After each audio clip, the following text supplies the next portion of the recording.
Iran में यह appeal की गई थी कि तमाम लोग बाहर निकलें, ह्यूमन चेन बनाएं, ब्रिजेस के आसपास, पावर प्लांट्स के आसपास ह्यूमन चेन बनाएं, ताकि अगर अमेरिका इन जगहों पर हमला करने का सोच रहा है तो दोबारा सोचे कि निहत्थे और मासूम लोगों को यहां मार दिया जाएगा और ये गुस्ताखी शायद अभी अमेरिका करना अफोर्ड ना करे। यहां पर ह्यूमन चेन बनाकर लोग ये भी बता रहे हैं कि वो अपने देश के लिए कितने कृतज्ञ हैं और अपने देश के लिए किसी भी सैक्रिफाइस को देने के लिए तैयार हैं। ये तस्वीरें कार्तिकेय काले सर क्या बता रही हैं और क्या इनका असर होगा? नहीं, डेफिनेटली देखिए असर तो होगा, इसमें कोई शक की बात नहीं है, परंतु मिलिट्री ऑप्शंस जब रहते हैं और स्पेशली जब प्रिसिशन बॉम्बिंग होती है तो इस तरह की चेन्स का ज़्यादा फर्क नहीं पड़ेगा। देखिए सड़क पे खड़े होने से कोई फर्क नहीं पड़ेगा, क्योंकि टारगेट जो है वो पॉइंट टारगेट लिया जाता है जो 5 मीटर का होगा। यदि उसमें लोग होंगे तो डैमेज हो सकता है।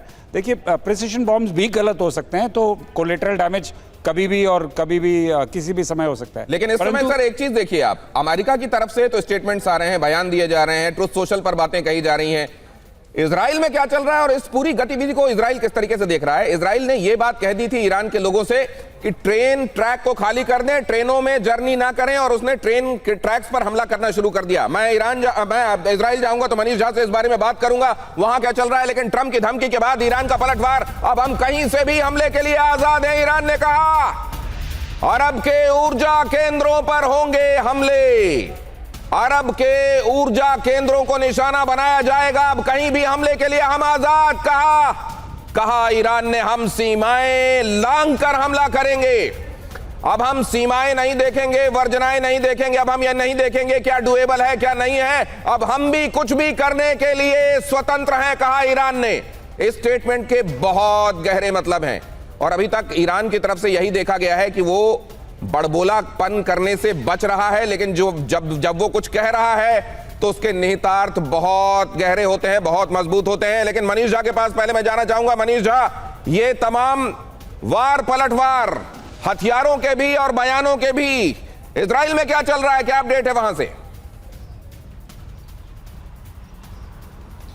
बिल्कुल दिनेश, देखिए इजराइल की नज़र से और इजराइल में जो कुछ हो रहा है उसको अगर मैं डिकोड करूं तो इजराइल के लोग ट्रंप पर भरोसा कर रहे हैं, ट्रंप को शुक्रिया भी कह रहे हैं। देखिए एक है मोरालिटी और एक है रियलिटी। मोरालिटी के तहत ट्रंप जो कुछ कर रहे हैं वो बिल्कुल जायज़ नहीं है, बहुत गलत है, अंतर्राष्ट्रीय नियम कानूनों का उल्लंघन कर रहे हैं, हमारे सभी एक्सपर्ट ने ये बात कही है। लेकिन रियलिटी क्या है, तो ट्रंप खाली धमकी नहीं दे रहे हैं, ट्रंप जो कहते हैं उसमें से बहुत सारा चीज़ उन्होंने करके दिखाया है। जैसे कि जब वो वेनेजुएला में सब ने कहा वो धमकी दे रहे हैं, वो उन्होंने वेनेजुएला पे अटैक किया, प्रेसिडेंट मादुरो को उठाकर लेके गए। जब वो ईरान पर घेराबंदी कर रहे थे तो सब ने कहा कि ये धमकी है, और देखिए 28 फरवरी को उन्होंने अटैक किया, ईरान के सुप्रीम लीडर समेत तमाम लीडरशिप का सफाया कर दिया। 40 दिन से बमबारी किए जा रहे हैं। ग्राउंड ऑपरेशन के बारे में कोई नहीं सोच रहा था, ऑपरेशन पायलट के दरमियान उन्होंने ग्राउंड ऑपरेशन भी किया। अब रही बात कि अब आगे क्या करेंगे, ठीक है वो पूरी सभ्यता को नष्ट नहीं करेंगे, हो सकता है वो न्यूक्लियर बम का इस्तेमाल नहीं करेंगे, लेकिन इजराइल में जो सरकार और इस्टेब्लिशमेंट के लोग हमें पिछले कई घंटे से ये कह रहे हैं कि देखते जाइए 24 घंटे बहुत डिसाइसिव हैं, बहुत हमले होंगे। अब ये जो हमले होंगे तो ऐसा तो है नहीं कि उसके नुकसान नहीं होगा। इजराइल में ईरान में इतनी बॉम्बिंग हो रही है और ज़्यादा हमले होंगे तो जाहिर है कि ईरान के एसेट्स पर, चाहे वो मिलिट्री हो सिविलियन हो, सब पर असर पड़ेगा। खर्ग आइलैंड पर उन्होंने अटैक कर ही दिया है, और ज़्यादा बॉम्बिंग वो करेंगे। और दूसरी बात है कि इजराइल को भी पता है कि ईरान इसका बदला लेगा, लेकिन मैं इजराइल में रहकर आपको बता दूं कि रियलिटी ये है कि 80 से 90% उसके मिसाइल को हवा में ही मार गिराया जाता है।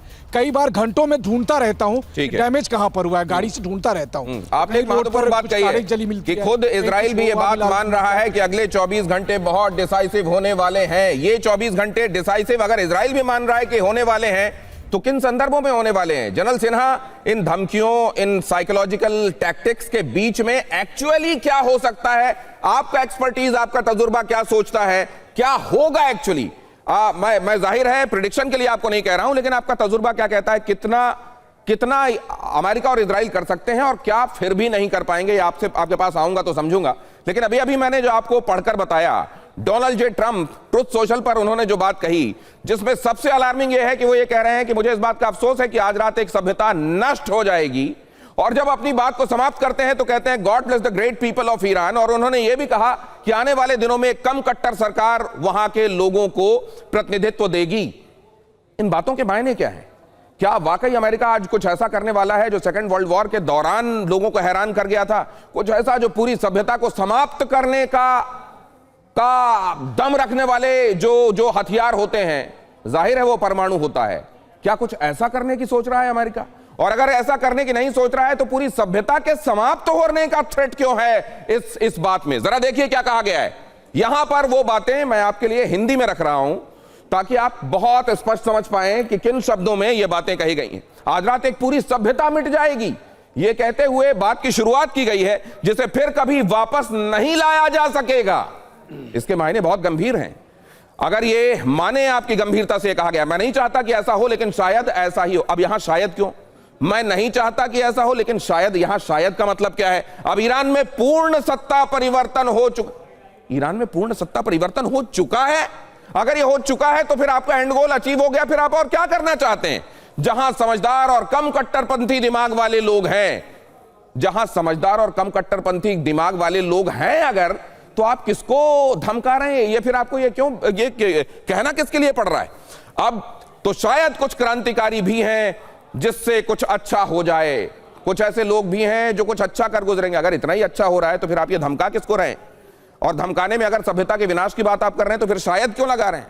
और फिर शायद लगा रहे हैं तो आपको ऑप्टिमिज्म कहां दिखाई दे रहा है कि आपको कौन सा सत्ता परिवर्तन हो गया?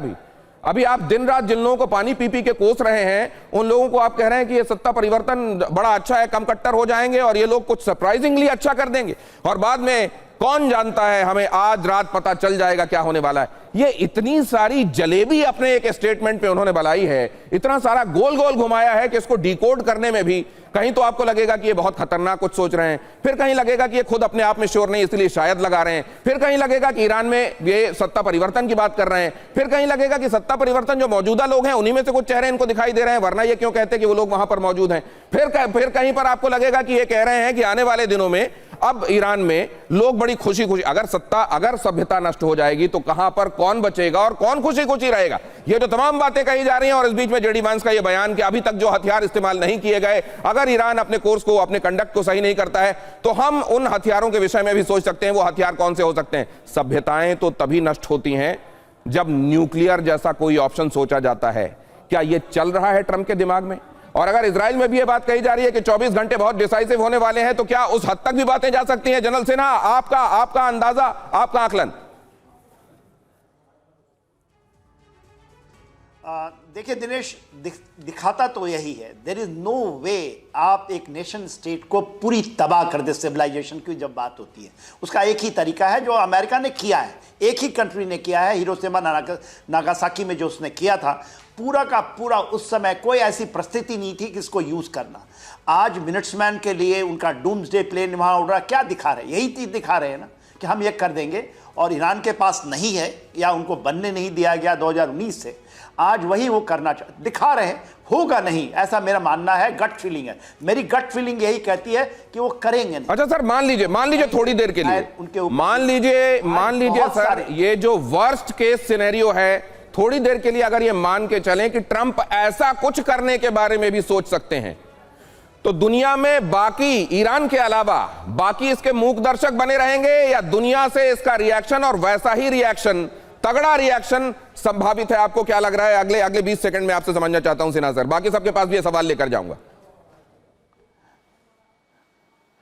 देखिए, टैक्टिकल न्यूक्लियर वेपन वो शायद इजराइल से यूज करवाए, उनके पास 90 to 100 हैं। मगर मुझे एक खबर है जो आई नहीं मीडिया के ऊपर में, जब उन्होंने कहा था तो पुतिन ने नेतन्याहू को रिंग करके बताया था कि ऐसा सोचना भी मत।